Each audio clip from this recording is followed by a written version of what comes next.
Okay, I found one of the biggest hacks to keep my clients on track is to actually keep a food journal. So in the app that I use with my clients, there is a food journal portion which you can take photos and like leave comments on what you've eaten. And you know, I usually say if you feel like you've cheated or eaten not great, why don't you take a photo, put down what you were feeling before you ate it, what were you doing, who did you eat with, how did you feel during it, how did you feel afterwards? Because usually what you'll start to see and you'll pick up on the trends is that you eat a certain way when you feel a certain way. For example, you're stressed out at work, you're tired, you're exhausted, therefore you want to eat some chocolate. So once you see and recognize that pattern, then you can make changes. So what can you put in to substitute for the chocolate? Maybe it's a hot chocolate protein drink or something else.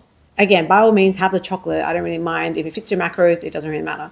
But what I found that keeping a track of your food in the food journal by taking photos keeps you accountable.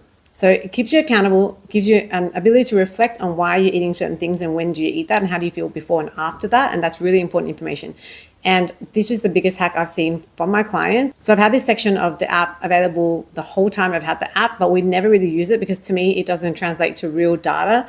But what I noticed is as they were starting to use it, it actually affected their behavior and their like thought process and their view of accountability. So that's totally a hack that you should look into, which is keeping a food journal, whether it's a digital one or a written one or whatever, taking photos of food and just keeping a journal of that and how you feel. It's going to be really helpful. I also have oversight to what they're consuming, and then I can give advice as well when I see the pictures come through. So if you want this kind of accountability, send me a DM or apply via the link in bio.